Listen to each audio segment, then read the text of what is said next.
Magandang umaga po sa ating lahat. Yan po, since na hindi naman tayo makapagtrabaho, ito, maglilinis tayo ng bahay. Ito po ang trabaho ko ngayon. Dahil po sa disgrasya, yan po, ito po yung kalagayan ko.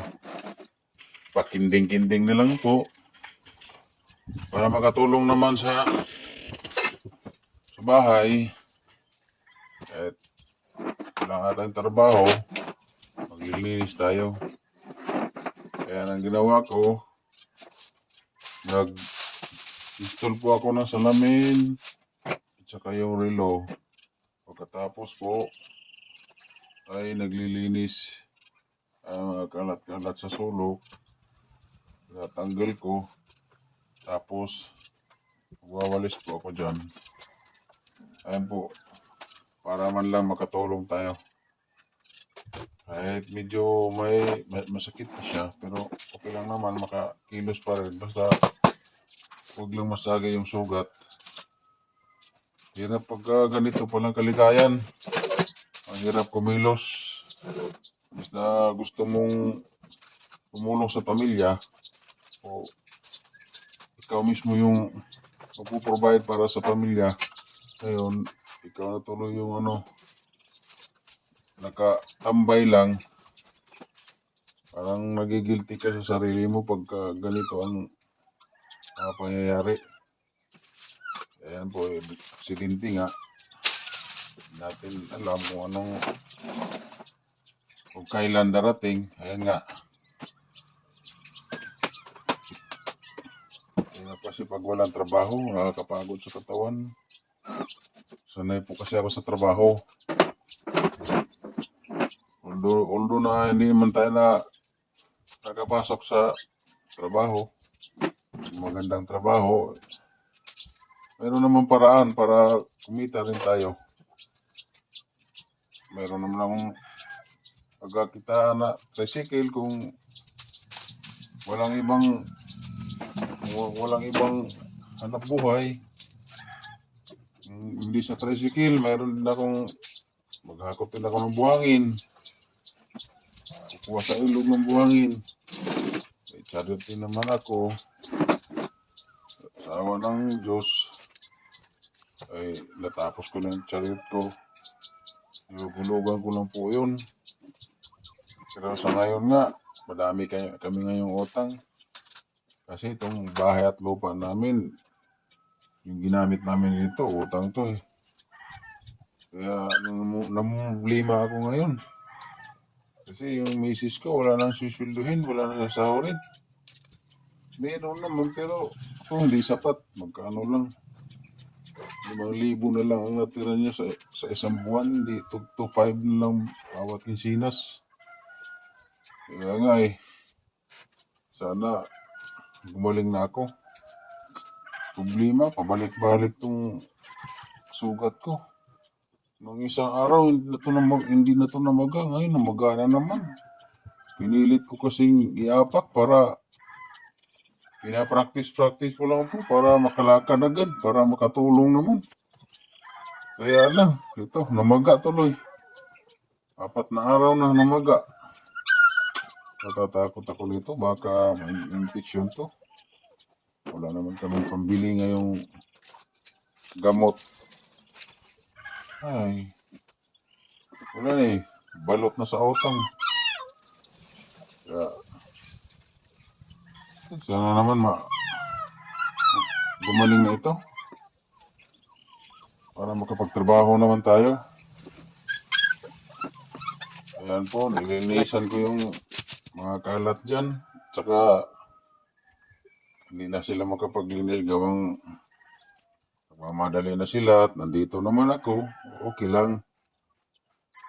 Nilinisan ko na lang. Wala naman akong ibang gagawin. Ayan o. Medyo okay lang naman. Masyadong kahirapan, kaya lang sa tagalan nangangala yung bako, yung sampa lang kasing nakalapat eh. Masakit na, sa tagalan masakit na. Kaya kadalasan nakaupo lang ako, kahiga. Pagka ano kasi, nagagalaw yung sugat ko pagka tayo ko ng tayo, ayun, namamaga. Kaya kailangan talaga upo, higa, yun lang. Tumayo ako, gamit ko yung tungkod, hindi naman magagamit pag nagtatrabaho, ayan o, tulad niyan. Dami kong ginagawa. Ayan lang, linis. Magawa na nga, linis eh. Sa loob lang ng bahay. Kaya hindi naman ako makalinis sa bakuran. Yung, ano, baka madapa pa ako doon, madulas. Madulas na nga pala ako ng isang bisis. Naku, sobrang sakit talaga, dumugo pa. Kung wala lang mga pangyayaring yun, siguro bumaling na to. Pakibot-ibot lang.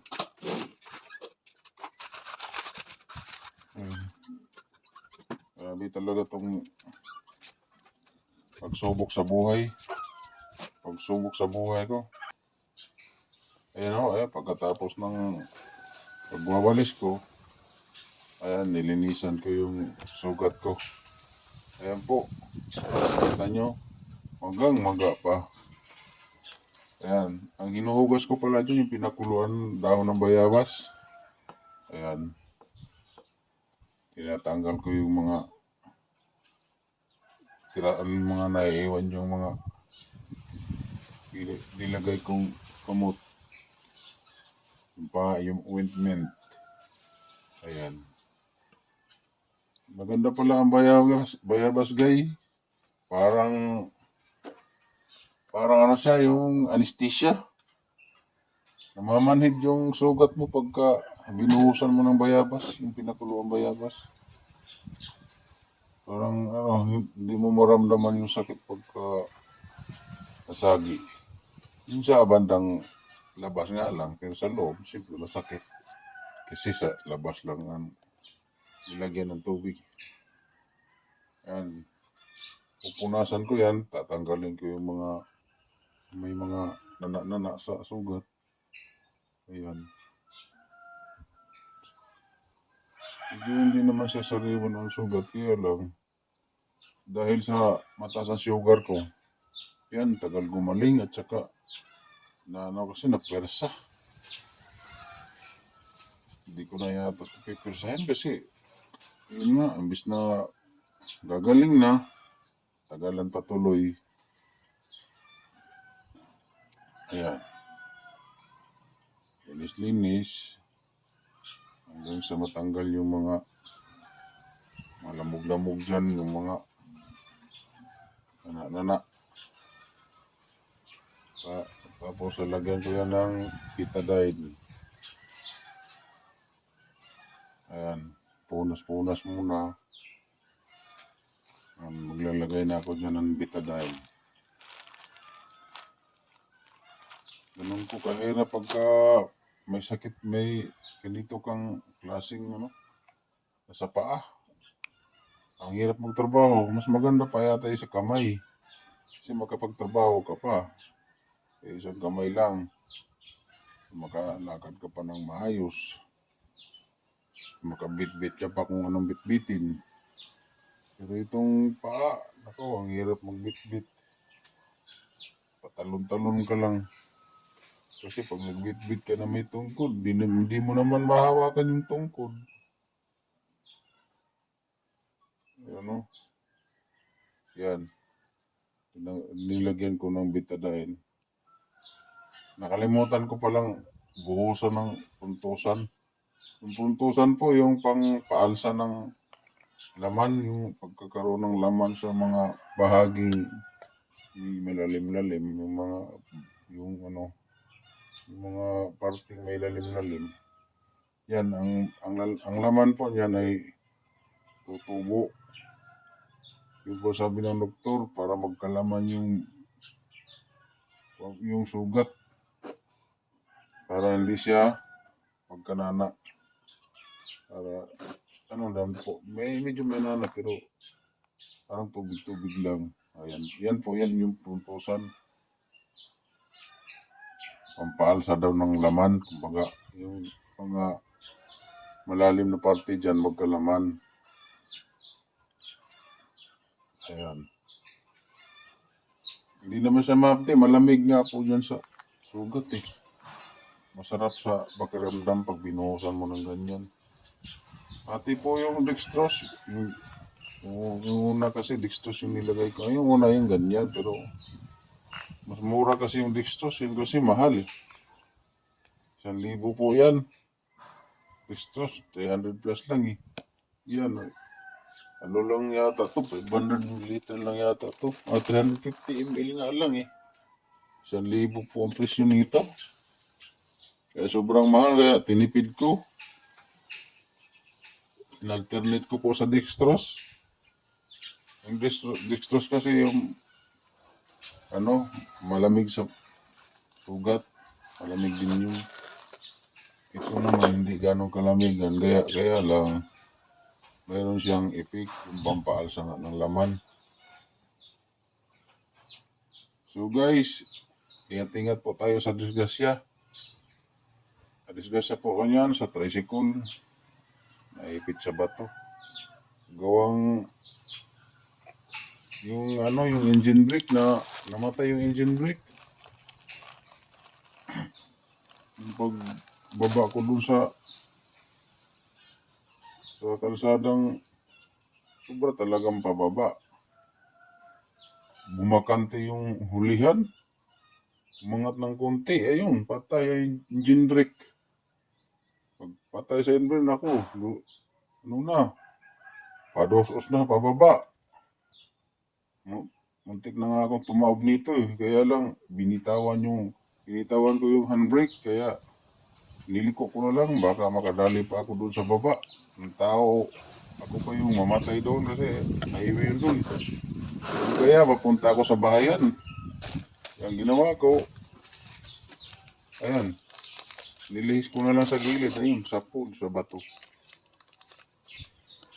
Kaya guys, mag-iingat po tayo habang nasa biyahe tayo. Kung alanganin talaga, huwag nang sumugal. Kaya ganyan eh. Sinugal ko kasi. Ayan, tuloy ang napala. Sana guys, kapulutan to nyo ng aral. Ayan po, babalutan ko ng bandage kasi. Ayan.